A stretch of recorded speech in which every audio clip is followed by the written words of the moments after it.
Time for Alamogordo Town News on Crazy Radio. I'm Anthony Lucero. When it comes to news on 95.1 FM, weather always comes first. A fairly strong front for this time of year is pressing across the central U.S. and sparking showers and storms along and ahead of it. The northern part of the front is likely to move slowly east over the next few days and impact the Great Lakes and then the Ohio and Tennessee Valley regions, eventually hitting the eastern seaboard with moderating temperatures and scattered convection. Severe weather is likely across parts of the high plains today through Friday, with the risk perhaps peaking today in the central high plains, where there is an enhanced risk of severe storms such as tornadoes, high winds, large hail, and other potential risks. Meanwhile, the southeast could see some scattered convection as well. Closer to home, hot to very hot temperatures return today with increased vulnerability for heat-related illnesses. Isolated to scattered storms develop each afternoon in the mountains, gusty outflows, and isolated storms into the lowlands. We'll have another look at the weather following this news.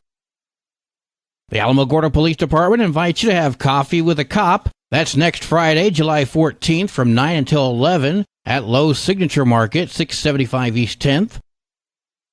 This Saturday, there's going to be a car and vendor show inside the parking lot at Lowe's Home Improvement Center, 4201 North White Sands, from 10 until 2. There's going to be a raffle for a grill, a dunk tank, and all proceeds will benefit the Alamogordo PD's DARE program. Fun for the whole family this Saturday from 10 until 2. The Alamogordo Public Library will host 2 writers' workshops facilitated by author Amy Rivers. The first workshop will be on Wednesday, July 12th from 2 to 4. They're going to be focused on handling sensitive topics with care. The second workshop will happen on Thursday, July 13th from 2 to 4 and focus on character, point of view, and voice. The workshops are free, but registration is required. Visit alamogordolibrary.com for more information or call 575-439-4148. Well, today is Thursday. Let's check in with our good friend, Pastor Warren Robinson. If you take just a moment and think about life, life is made up of moments, a million moments, a trillion moments, moments that are brought together to bring meaning. And you only have so many moments. Let me share a poem with you by Dr. Benjamin E. Mays. I only have a minute, only 60 seconds in it. Forced upon me, can't refuse it. Didn't seek it, didn't choose it. But it's up to me to use it. I must suffer if I lose it. Give account if I abuse it. Just a tiny little minute, but eternity is in it. This is Warren Robinson with the Inspirational Moment. News from around the state in just a moment. You're listening to Alamogordo Town News on Crazy Radio. I'm Anthony Lucero. AlamogordoTownNews.com is a locally owned website featuring local news matters from a local perspective that affects you, and we bring it to you directly. Plus, local sports, cultural arts, and events. Online, AlamogordoTownNews.com. Owned and operated by Second Life Media.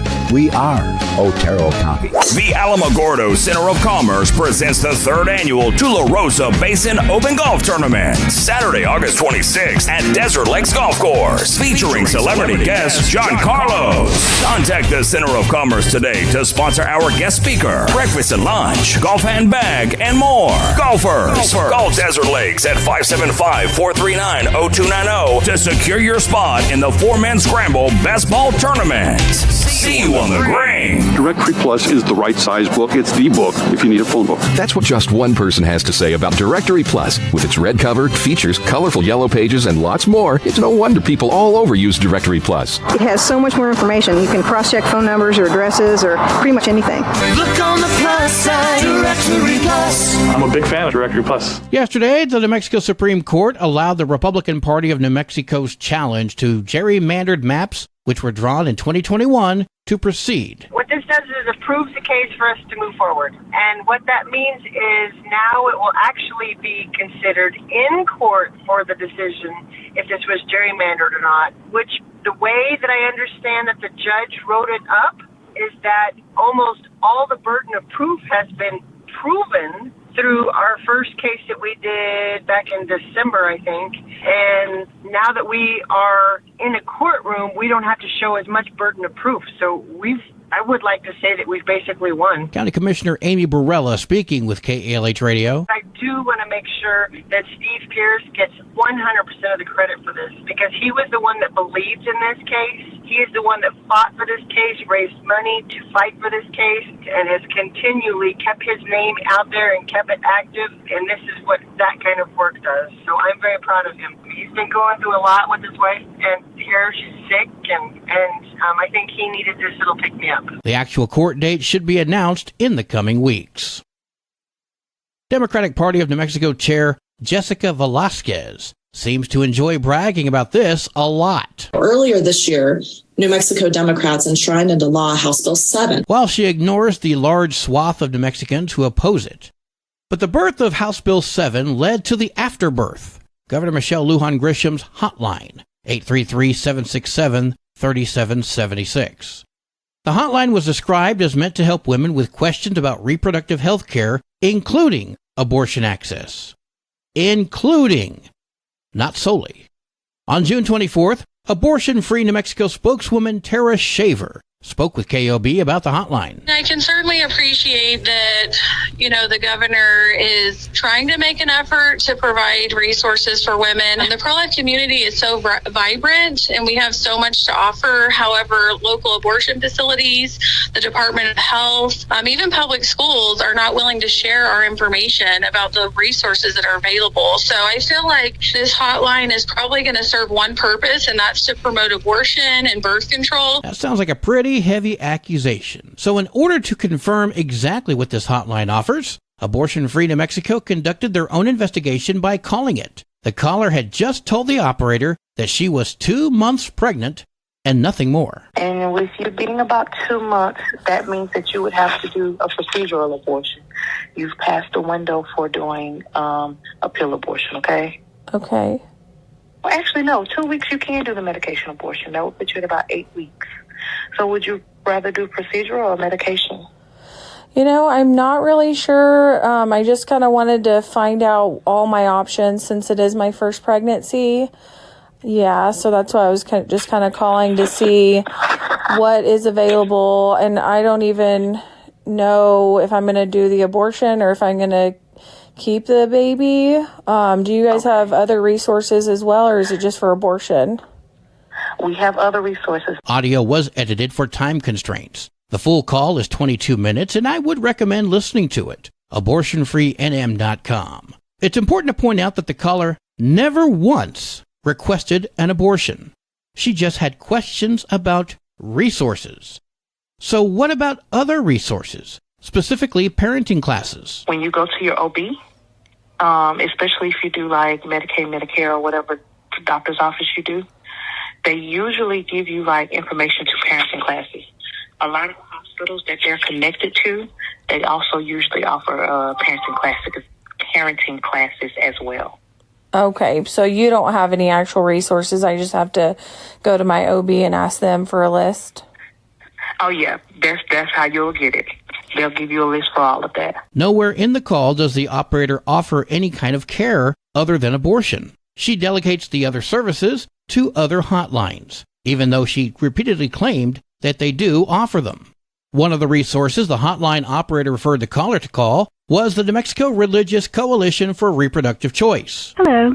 Please state your name after the tone, and Google Voice will try to connect you. Google Voice? That's interesting. You have reached the New Mexico Religious Coalition for Reproductive Choice Patient Helpline.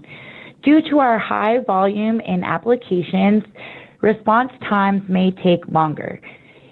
Please visit our website to fill out our application, and someone will be in touch with you the Monday before your appointment for placement purposes. The form that the New Mexico Religious Coalition for Reproductive Choice refers to is the Abortion Fund application. They want you to fill that out before they talk to you. Remember, this is supposed to be an informational resource. But if you go to their website, the first thing you're going to see is a banner which reads, "Unless you are seeking assistance obtaining an abortion, please do not call our patient helpline." I would have to say, based on the audio I listened to and looking at the website, I would tend to agree. These resources from the state hotline are clearly for one purpose and not for giving options. I'm not saying one way or another if having an abortion hotline is good or bad. That's for you to decide. What I am saying is don't call it anything other than an abortion hotline if that is what it is. Abortion Free New Mexico recently announced the Life Fund, emergency financial support during pregnancy. Get information about that by visiting prolifewitness.org. The radioactive item that went missing near Carlsbad last week was found on Monday. That's according to the U.S. Nuclear Regulatory Commission. The item that contained iridium-192 caused the Mexican government to alert the states of Chihuahua and Sonora of the dangers this item could bring to the region. Roberto Briones, the director of the Juarez Civil Protection, speaking with KVIA. No idea what he's saying, as I didn't do so well in Spanish class, and that was over 30 years ago, and KVIA did not provide any subtitles.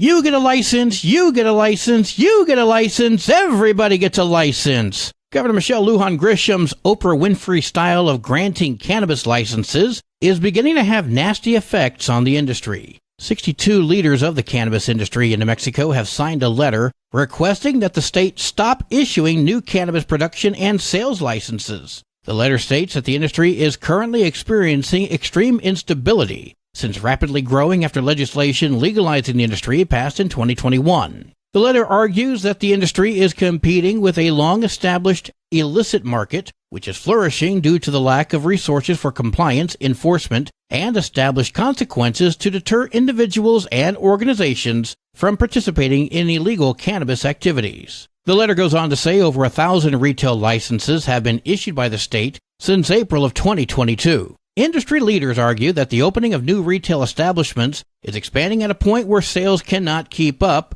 which they say is not sustainable for business, and warn businesses in the industry will either shut their doors or begin selling lower-priced products from illicit markets. No response as of news deadline from the governor's office.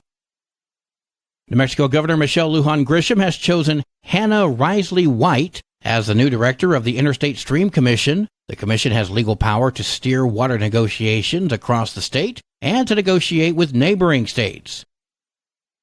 The Southwest Model Railroad Museum in Berlin is getting a facelift. That's thanks to all their volunteers. The Southwest Model Railroad Club was created in 1995 before rebranding to what they are known as today. Board members bought a portable building about a year and a half ago with the idea of making it into a model railroad museum. Worked tremendously hard to get this building on this location so it could offer model railroading and the history of railroading as much as we can to everybody. Jim McKelvey, the Southwest Model Railroad Museum president. We did get a grant from BNSF for Burlington Northern Santa Fe for about $12,000 that helped us fund the electricity, the plumbing in here. The grand total for the remodel is $50,000, with remaining funding coming from members and fundraisers. The museum is currently open Thursday through Saturday. The grand reopening is set for September. Weather's next. You're listening to Alamogordo Town News on Crazy Radio. I'm Anthony Lucero. Volunteer with us and keep Alamogordo clean. Join the District 5 Neighborhood Cleanup Initiative. Want to help? Want to help? Fill out the waiver form by clicking the link in this social media post. Also, dump your junk. Saturday, July 15th from 7 a.m. to noon. Saturday, July 15th from 7 a.m. to noon. Start District 5's Cleanup Initiative by dumping trash, bulky, and unwanted items in the dumpster on the corner of 5th and Florida. Volunteer and let's keep Alamogordo clean. Crazy Radio spot-on weather forecast for the Tularosa Basin today calls for sunny and hot. Mostly clear tonight, winds gusting as high as 26. Tomorrow, sunny and hot once again. Your high today in the basin, 100. Low tonight of 75. High tomorrow, 101. In Cloudcroft, sunny skies today with a 30% chance of showers and storms. Mostly clear tonight, winds gusting as high as 22. Sunny tomorrow with a 30% chance of showers and storms, and winds gusting as high as 20 miles per hour. Your high today in Cloudcroft, 79. Low tonight of 56. High tomorrow, 79 degrees. Local breaking news can be found on our website, alamogordotownnews.com, and you can learn more about Crazy Radio by visiting KALHradio.org. We've also launched the Crazy KALH Radio YouTube channel, which will feature our daily newscasts, complete interviews, and other information which concerns everyone in the Tularosa Basin. That concludes today's edition of Alamogordo Town News on Crazy Radio. I'm Anthony Lucero.